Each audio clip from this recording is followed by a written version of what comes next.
Let's see the total overall question कैसे कैसे आए थे। सो क्लास 11th केमिस्ट्री में जो टोटल नंबर ऑफ क्वेश्चंस थे वो 17 है। अब जो बोले सर 17 क्लास 11th में और क्लास 12th का इक्वल परसेंट है। हाँ। बिल्कुल वेटेज है।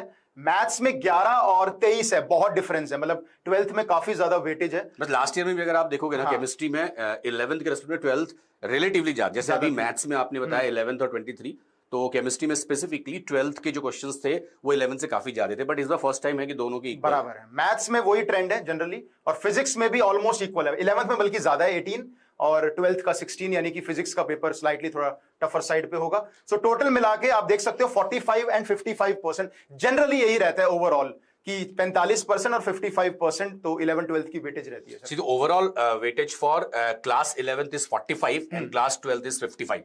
So 45% questions are from class 11th and 55% questions are from class 12th. And अगर ये इसका बार चार्ट है सर। Yes, कि सेम 17 है, 11 और 23 है। मतलब मैथ्स में ह्यूज डिफरेंस है, मतलब 12th का पोर्शन बहुत ज्यादा है because of calculus, vector 3D and matrices, तो उसकी वजह से काफी ज्यादा वेटेज आई है। Correct. So this is the important section जो सारे बच्चे वेट कर रहे होंगे। So this is based on the analysis with respect to the previous year paper. अगर आप प्रीवियस ईयर जेईई एडवांस के क्वेश्चंस को देखते हो और उसमें इजी, मॉडरेट और डिफिकल्ट को आइडेंटिफाई करते हो, तो उसको बेंचमार्क रखते हुए we have prepare easy, moderate and difficult question wise. तो जब अभी क्वेश्चन स्टार्ट होंगे तो भी हम आपको बताएंगे कि हमने इजी, मॉडरेट और डिफिकल्ट कैटेगरी में किस किस क्वेश्चन को और क्यों रखा है। सो easy level, the number of question in chemistry is 5, total marks is 18. Maths में ये 9 है, 33। मैथ्स में रिलेटिवली इस बार इजी का परसेंटेज लास्ट ईयर से 2 क्वेश्चन ज्यादा है। लास्ट ईयर हमने 7 बोले थे, इस बार हम 9 कह रहे हैं। तो 33 marks total easy. Physics 12 and 42। This ये दोनों पेपर मिला के है, पेपर 1 एंड पेपर 2 दोनों मिला के हैं। टोटल नंबर ऑफ क्वेश्चन जो इजी कैटेगरी में फॉल करते हैं वो 26 है और टोटल मार्क्स जो है वो 93।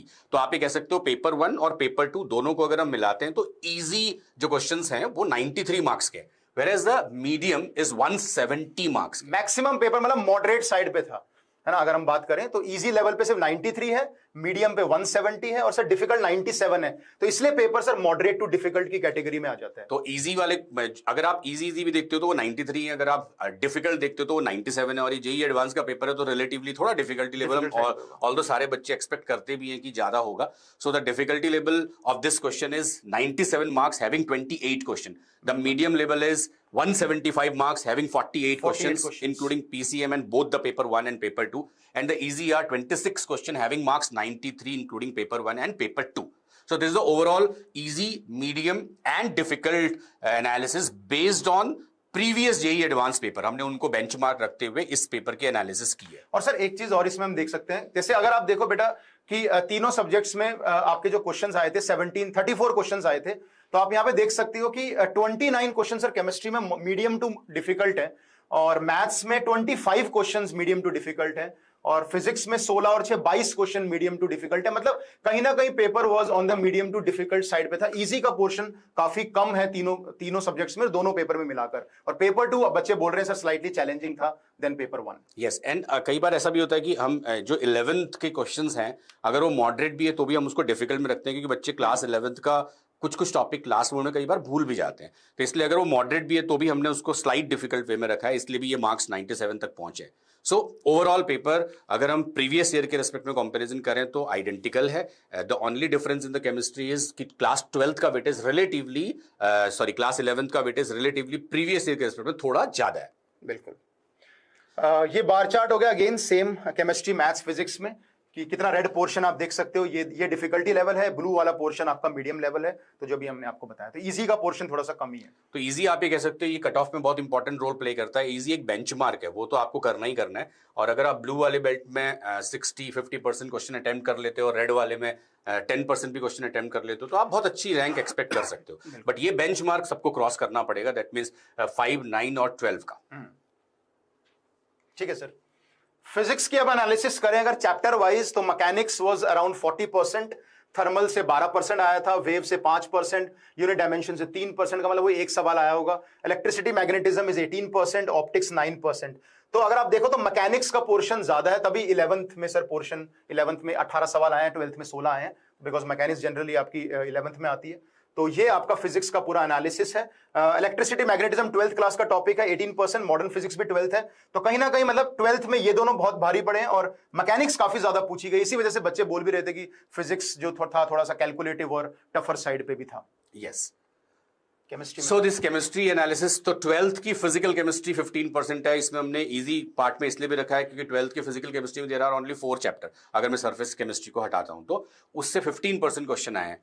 ऑर्गेनिक का वेटेज इस बार रिलेटिवली ज्यादा था, स्पेसिफिकली 12th की ऑर्गेनिक का। बट अगर आप 12th की ऑर्गेनिक देखते हो तो आपको 11th की ऑर्गेनिक हाइड्रोकार्बन आएगा, या अच्छी तरह आपने पढ़ा है तभी आप 12th का कर सकते हो। तो 11th का अपने आप वेटेज ऑर्गेनिक केमिस्ट्री के लिए हाई हो जाता है। So still 12th organic is 23%, 12th की इनऑर्गेनिक से 11% आए हैं, और 12th के फिजिकल 11th के फिजिकल केमिस्ट्री से 24। अब 11th के फिजिकल केमिस्ट्री से 24% इसलिए भी आए क्योंकि 11th में फिजिकल केमिस्ट्री के चैप्टर्स भी बहुत ज्यादा है। तो मेजॉरिटी ऑफ फिजिकल केमिस्ट्री के चैप्टर 11th में है, और इसीलिए 24% क्वेश्चंस 11th फिजिकल से। 11th organic consist of 11%, that is GOC, isomerism और हाइड्रोकार्बन। इन 3 चैप्टर को मिला करके 11% क्वेश्चन ऑर्गेनिक वेटेज भी कम है ऑर्गेनिक, वेटेज भी कम है 11th के स्पेसिफिकली। और 11th इनऑर्गेनिक से 16%, यानी एज ब्लॉक एलिमेंट के क्वेश्चंस काफी ज्यादा पूछे भी गए हैं। मैथ्स में अगर हम बात करें तो ओवरऑल 12th क्लास से ज्यादा पोर्शन आया है। इंटीग्रल कैलकुलस देख लो 20% है, प्रोबेबिलिटी 14% है, मैट्रिसेस 8% है, इसके अलावा वेक्टर 3D 11% है। तो कहीं ना कहीं आप देखते हो डिफरेंशियल कैलकुलस 8% है। तो 12th का काफी ज्यादा पोर्शन है। बाकी 11th से ट्रिग्नोमेट्री से एक सवाल आया है, कॉम्प्लेक्स नंबर में 9% है, कोऑर्डिनेट ज्योमेट्री के कुछ 1-2 क्वेश्चंस पूछे गए हैं। उसके अलावा स्टैटिस्टिक्स का एक सवाल पूछा गया है पेपर 1 में। तो डेट मींस 11th का पोर्शन स्टिल थोड़ा सा कम है, 12th का पोर्शन ज्यादा है। और पेपर का जो डिफिकल्टी लेवल है that is moderate to difficult, just like last year कुछ क्वेश्चंस कुछ इजी क्वेश्चंस थे, कुछ काफी डिफिकल्ट थे। इस बार भी कुछ क्वेश्चंस काफी, स्पेशली मल्टीपल करेक्ट वाले क्वेश्चंस काफी डिफिकल्ट है, और बाकी कुछ डुएबल प्रॉब्लम्स भी है जो भी हम डिस्कस करेंगे।